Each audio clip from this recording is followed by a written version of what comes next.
Gracias a Al-Jahiz. Fatma sintió ante el conocido dicho cairota que evocaba con reverencia, sarcasmo o indignación al desaparecido místico sudanés. El Señor de los Jinn es un libro escrito por Jelly Clark y editado por Duerme Vela, con traducción de Rebeca Cardeñoso. El dúo de Rebe Almu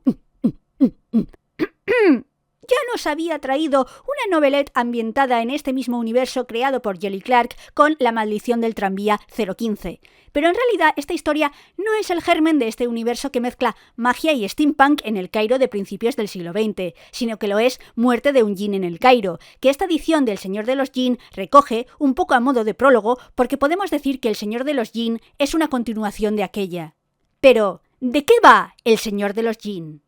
Fatma el-Sha'rawi, agente del Ministerio de Alquimia, Encantamientos y Entidades Sobrenaturales, creía que lo había visto todo tras enfrentarse a horrores indescriptibles y empezar una relación íntima con la intrépida, misteriosa e independiente Siti. Pero hete aquí que de repente, en una reunión de ricachones británicos jugando a las hermandades secretas, aparece una figura vestida de negro con una máscara dorada cubriéndole el rostro.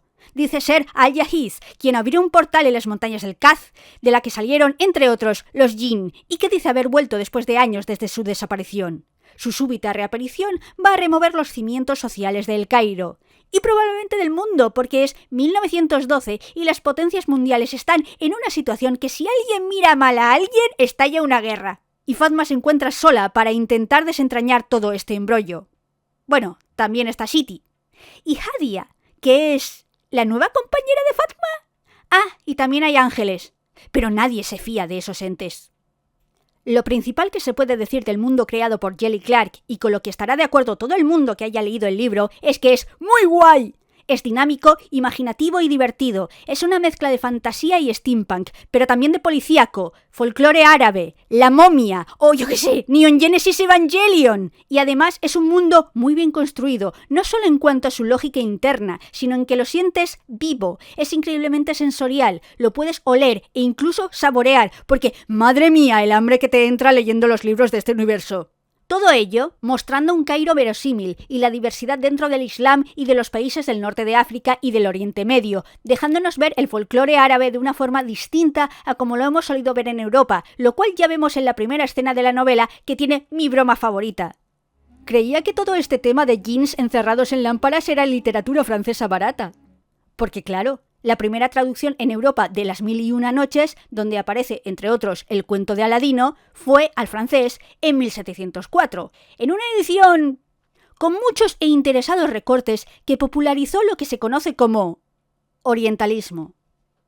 El orientalismo se puede usar en dos sentidos. Uno es el interés que se produjo en Europa, sobre todo a partir del siglo XVIII, de la cultura, el arte, la filosofía o la religión provenientes de Asia, tanto de lo que se conoce como Cercano Oriente como del Lejano, consecuencia de las relaciones comerciales que se comenzaron a establecer, interés intelectual que ya en el siglo XX y en círculos académicos se comenzó a llamar estudios asiáticos, para diferenciarlos del segundo sentido de la palabra, que es la fascinación europea, sobre todo británica y francesa, por todo lo asiático como algo exótico y ajeno, y que convirtió a las culturas de esas regiones en meros divertimentos o elementos estéticos, una amalgama de tradiciones y culturas que no tenía más fin que el estético. Y gracias a los pintores del siglo XIX, sobre todo franceses, pero no solo, en una excusa para enseñar tetas.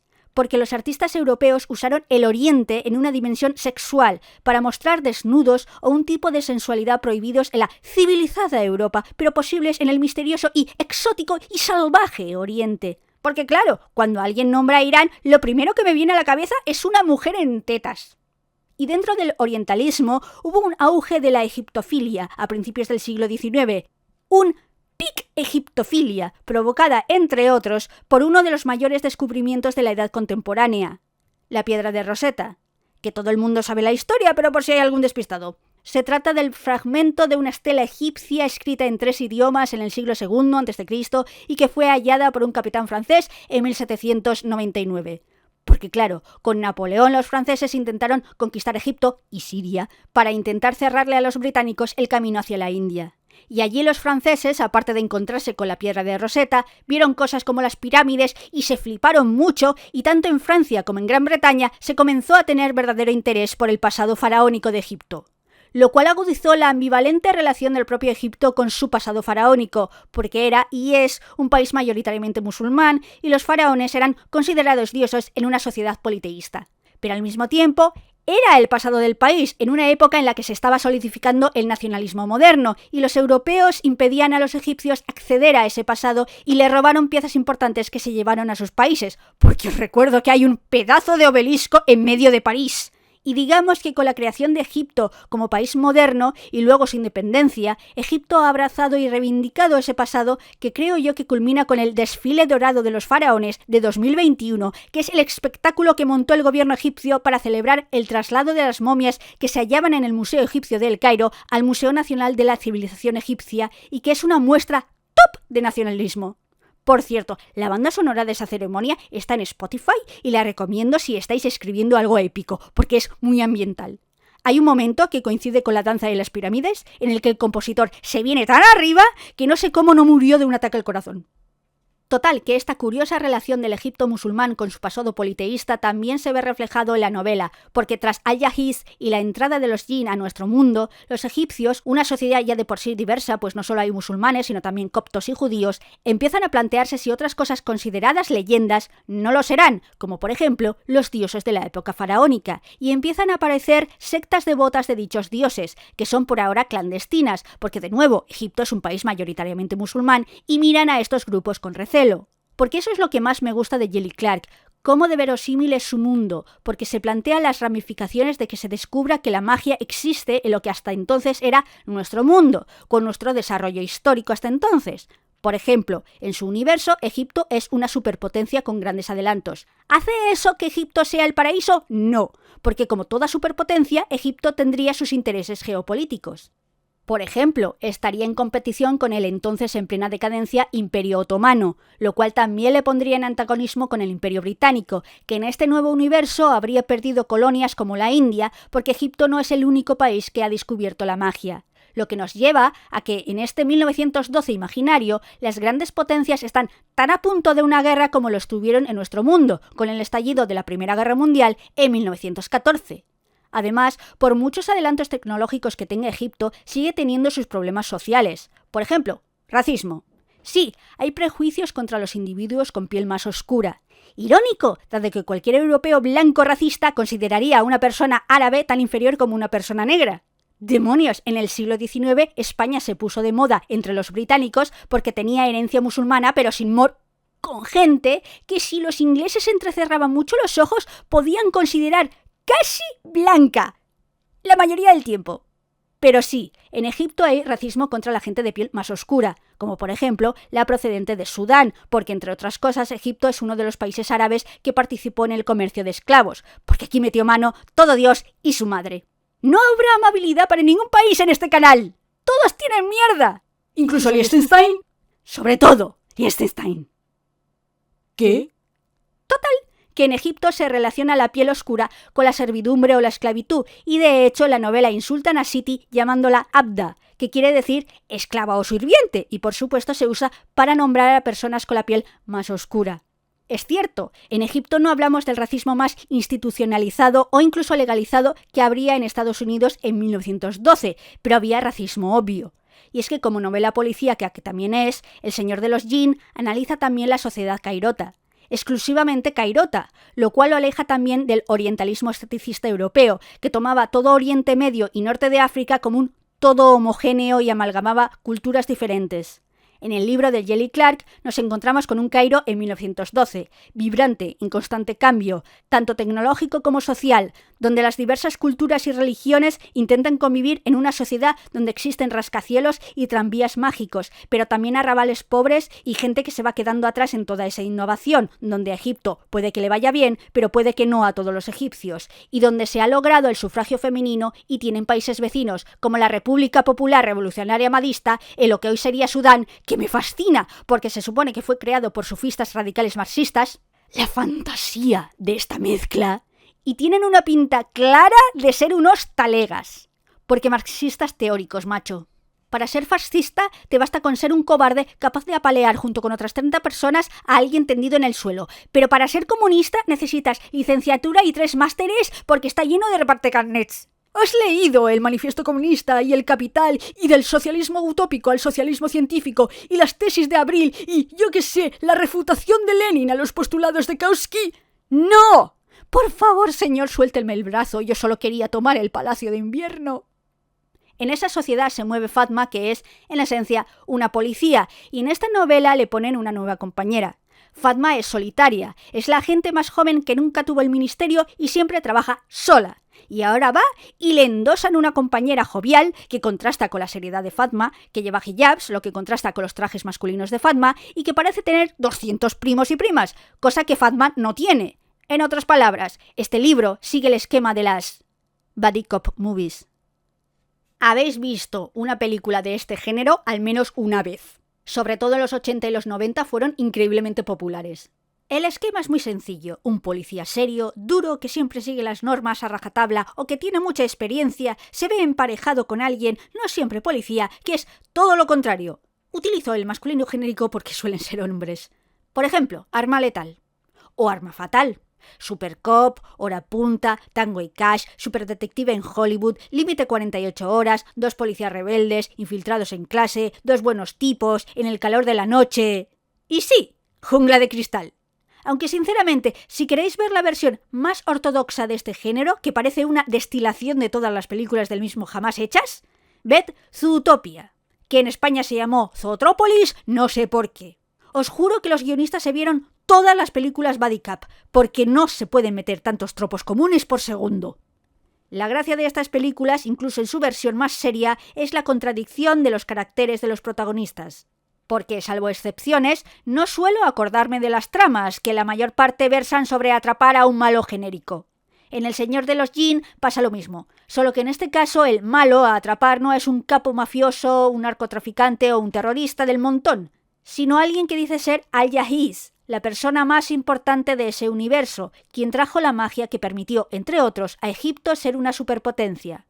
Así que, teniendo en cuenta la base de fantasía que tiene este libro, la película buddy cop a la que más se parece es Men in Black. Aunque más específicamente a lo que se parece es a una serie mítica, con agentes investigando sucesos paranormales. Expediente X. Sí, a mí también me gusta más Fringe, pero Expediente X es la mítica e influyente. Al final creo que Expediente X se perdió en aquello que le dio fama, esa conspiración gubernamental, posiblemente mundial según el episodio, eterna, que no termina nunca, que nunca se desentraña del todo, contra la que se supone que luchaba Mulder al mismo tiempo que era miembro de la siempre legal y prístina FBI. Sinceramente, creo que gran parte de la conspiranoia actual tiene como base esta serie. La cuestión es que como Expediente X se centraba en una unidad imaginaria del FBI que se ocupaba de cuestiones sobrenaturales, Expediente X, aunque en esencia una serie policíaca, incurre menos que otras en lo que se conoce como copaganda, que es un término compuesto que viene de la unión de 2 palabras inglesas, cop, que en español es policía, y propaganda, que en español es Antena 3. La copaganda es la noción, o más bien el instrumento, por el cual los medios de telecomunicación dan una imagen irrealmente positiva de las fuerzas y cuerpos de seguridad del Estado, estableciéndolos como una institución fuera de cualquier crítica y que en algunos casos pueden incluso funcionar como anuncios de reclutamiento. Afortunadamente para mí, hace nada John Oliver habló en su programa de la serie de ficción estadounidense actual a la que más se puede acusar de esto, Ley y Orden, así que os dejaré un link al vídeo y me ahorro el trabajo. Pero en esencia, muchas series policíacas americanas, ya desde la abuela de todas ellas, Dragnet, ofrecen un retrato de la policía en la que se obvian sus propios errores sistémicos e incluso se refuerzan por medio de la perpetuación de tropos.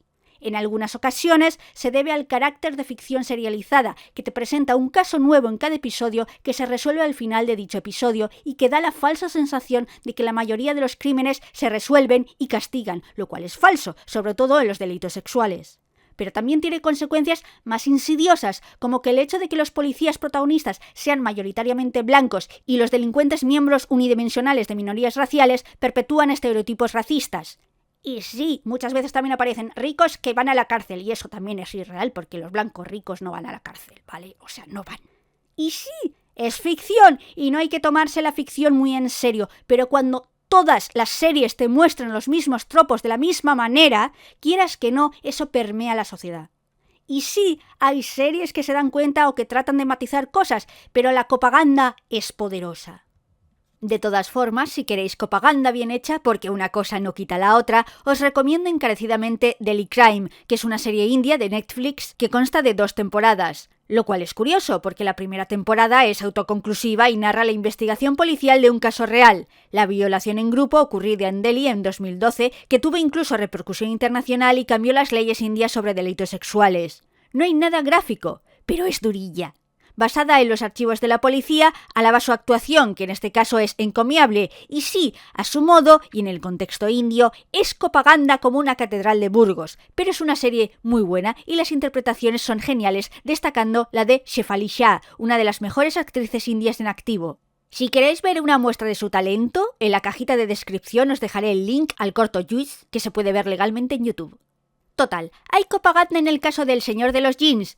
Como he dicho, si tuviera que comparar esta novela con algo sería con Expediente X o Fringe, así que pese a que hay agentes especiales que son asistidos por la policía, no se puede decir que Fatma sea una poli ni esta historia vaya sobre la policía como fuerza de orden social. Aún así, hay actuación policial. Se reprime una reunión en la zona más pobre del Cairo porque los ánimos de la gente estaban muy caldeados. Jelly Clark es consciente de que esta novela tiene como base el policíaco, y eso siempre corre el peligro de adentrarse en el proceloso río de la propaganda, así que minimiza las posibilidades de eso. Por ejemplo, con una escena en la que una persona informa a Fatma de las grandes dificultades y la pobreza que sufre una parte importante de la población egipcia, porque dentro del progreso no caben todos por igual. ¿Es el autodenominado Al-Yahiz un fraude? Puede. ¿Quién sabe? Pero el malestar social es muy real y puede estallar en cualquier momento. Y Fatma, quieras que no, trabaja para el Estado, para el sistema. El de Jelly Clark no es el policíaco de Doyle o SS Van Dyne con un detective que trabaja contra o en competición con la policía y no llega a la crítica de Elroy. Es un policíaco consciente, más preocupado por crear un mundo fantástico creíble que por realizar una crítica social profunda a las primeras de cambio. La hay, pero es más sutil y está más centrada en ser anticolonial que antisistema, así en general. Lo más importante es crear una ucronía fantástica verosímil, y lo consigue. Me creo este Egipto codeándose con los grandes imperios del siglo XX, y me creo cómo ese mundo, incluso con seres mágicos, está a un pasito de entrar en la Primera Guerra Mundial. Una historia que transcurre a principios del siglo XX, justo a nada de que comience la Primera Guerra Mundial, con una trama que se asienta sobre los pilares del género policíaco y de misterio, con pinceladas de fantasía. Eli. ¿De qué me suena esto? No. Sí. No te atreverás. Por supuesto que sí. Hablemos de The Last Express. The Last Express es una aventura gráfica para PC que vio la luz en 1997, diseñada y coescrita por Jordan Mechner, el creador del Prince of Persia original, y publicada por Brotherboon. Fue novedosa en su época, no tanto por sus gráficos, imagen real editada con la técnica de la rotoscopia para aparentar un aspecto de dibujos animados, ni porque la perspectiva fuera en primera persona, cuando lo normal en esta clase de género fuera la tercera, sino porque simulaba transcurrir en tiempo real. No era del todo cierto, el tiempo estaba acelerado por 6, pero sí que daba la impresión, con personajes que se movían y podían tener conversaciones con otros, de modo que si no estabas en un lugar en un momento concreto, podías no enterarte de parte de la historia y a veces incluso cambiar cómo se desarrollaba una cutscene o el final del juego, para lo cual podías rebobinar y continuar en un momento donde pudieras hacer lo que debías para llegar al final verdadero. Tuvo muy buenas críticas y es realmente original, y la razón de que probablemente no supieres de su existencia es porque la compañía tenía problemas económicos, fue absorbida, casi no hizo publicidad del título y este fue un fracaso comercial. La cuestión es que en el juego tomas el papel de Robert Kath, un joven médico aventurero que en estos momentos prefiere estar lejos de la policía. Su amigo, Tyler Whitney, lo invitó al Orient Express. Pero cuando Robert llega al tren de forma poco ortodoxa, se encuentra con el cadáver de su amigo, pocas pistas de qué ocurrió y rodeado de personas extrañas que guardan más secretos de los que aparentan. Sí, es un poco Asesinato en el Orient Express. La inspiración es obvia. Solo que en este caso también hay tintes de fantasía. No quiero desvelar mucho, pero algo de eso hay. Porque la cuestión es que el policíaco es un género estupendo para ponerlo como base de historias con tintes fantásticos o de ciencia ficción. Sirve muy bien para que gente que no está acostumbrada o dice que no le gusta la fantasía o el sci-fi se trague el argumento sin tanto problema. Son dos los géneros que permiten perfectamente la hibridación. el policíaco y la romántica, porque ambos tienen tropos y compases narrativos del todo conocidos. Y de hecho en televisión se usa mucho el procedimental policíaco para esto. Recuerdo que se rehizo el piloto de Snowpiercer para convertirlo en un policíaco, que luego es una trama más larga y no un procedimental, y la serie me gusta, se parece más a los cómics que a la película, pero está claro que la televisión tira mucho del policíaco o el detectivesco para contar todo tipo de historias. Creo que es porque la gente es curiosa en general y le puedes meter toda clase de subtramas y universos locos siempre que haya un misterio de fondo a descubrir. ¡Hola, Twin Peaks!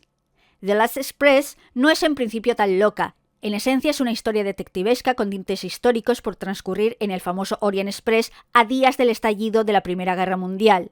Tiene menos fantasía y menos acción que El Señor de los Jeans. En contrapartida, tiene más momentos en los que no pasa nada y nuestro protagonista fuma en el pasillo. También tiene uno de los momentos más chistosos que he visto en un juego. Мадемуазель Татьяна, вы олицетворяете надменность, присущую вашему классу. Вы сами выходите из того же класса. Я? Вряд ли. Во всяком случае, это несущественно. Я посвятил свою жизнь строительству бесклассового общества. Значит, дедушка был прав? Вы в самом деле либерал? ¡Que el chaval es anarquista! ¡Que ha llamado liberal a un anarquista! ¡Ay, madre mía, Tatiana! Porque eres un amor, pero de verdad. Por otra parte, un anarquista ruso. Ese tipo tiene menos futuro en Rusia que el zar Nicolás II. El juego está lleno de personajes pintorescos, como Tatiana y su abuelo, el viejo aristócrata al que se le va la pinza, un matrimonio gabacho burgués que es el epítome de todo lo odioso, el anarca ruso, un comerciante alemán que por supuesto es antisemita porque si no, ¿cómo explicas Hitler?, una pareja de chicas tan amigas que se salvarían de caer en el Tigris, un misterioso hombre con gustos muy específicos, que diríamos que viene de África, pero es que eso es racista porque realmente no sabemos de dónde es, y una violinista austríaca con cuyo perfume Robert está un poco obsesionado. El misterio transcurre bien, tanto en The Last Express como en El Señor de los Jin. Jelly Clark construye una trama ágil y entretenida, aunque sea un poco predecible. Ni me importa ni lo critico por ello. Bastante tenía el pobre con crear una ucronía fantástica sólida. No podía además innovar el género policíaco. Ni era necesario. Podía haber salido un auténtico desastre. Lo importante es que tuviera sentido. Tened en cuenta lo difícil que es crear una trama de descubrir al asesino en un mundo de magia. Tienes que dejar claros tanto las reglas de ese sistema mágico como sus límites, porque si no, cualquier cosa es posible, el lector no sabe a qué atenerse y todo se podría resolver con un «lo hizo un mago», en el mal sentido. Así que sí, es algo predecible, el uso de las iniciales era una pista obvia y tiene, para mi gusto, demasiada acción, pero es una historia policíaca competente que se desarrolla en un mundo increíble, rico y lleno de magia y grandes personajes, y que tiene como Special Guest Stars a gente como Poincaré o sí, él, Mr. Mostacho, el Kaiser Guillermo II. The Last Express tiene más espías. Aunque ambos cuentan con que quien lee o juega tenga conocimientos previos de historia para entender ciertas bromas o darse cuenta de qué ha cambiado. También dejan ciertas semillitas para una secuela, que en el caso de The Last Express es imposible, como el misterio que rodea a los ángeles en la novela. ¡Shinji! Súbete al EVA y averigua qué pasa con esos seres. De igual manera que os animo a jugar a The Last Express, y nada me gustaría más que jugarlo en directo para que vierais lo increíble que es, también os animo a leer El Señor de los Jin. A mí me ha encantado. Tiene todo lo que me gusta. Fantasía, policíaco, género histórico, personajes muy bien construidos, comida rica, bromas cultas, ángeles, jeans, zombies, dioses egipcios. ¿A quién no le va a gustar una novela de misterio en un Cairo alternativo steampunk? ¿A quién no le va a gustar una historia de aventuras con magia antigua? ¿A quién no le va a gustar una relación LGBT sana? ¿A quién no le va a gustar unos ángeles metidos en mecas gigantes? ¿A quién no le va a gustar un baptisterio romano del siglo I, ¿A quién no le va a gustar? El Palacio del Rey era una de las maravillas del mundo, una síntesis de los estilos persa, andalusí, otomano y neofaraónico. Había sido construido para el monarca actual, que había ascendido al trono durante las revueltas nacionalistas surgidas tras la desaparición de Al-Jahiz. Su predecesor, el mismo Khedive que había intentado arrestar al místico sudanés, había sido depuesto por orden de los británicos. Estos habían ordenado al nuevo rey que denunciara el movimiento nacionalista y todas las declaraciones supersticiosas que los jinn paseaban por las calles del Cairo. En su favor, había que decir que el joven monarca llevó a cabo dichos actos con desgana, a la vez que firmaba en secreto un tratado con los jinn, permitiéndoles vivir sin esconderse y reconociéndolos como ciudadanos egipcios. Después de que se expulsara a los ingleses, la nueva república mantuvo la monarquía, aunque casi todo el poder gubernamental residía en el Parlamento. Por su papel en la llamada Revolución Estable, los jinns le construyeron al rey una residencia magnífica, pensada para demostrar su habilidad y afirmar su lugar en la nueva sociedad egipcia. La llamaron Al-Hadiyya, el regalo.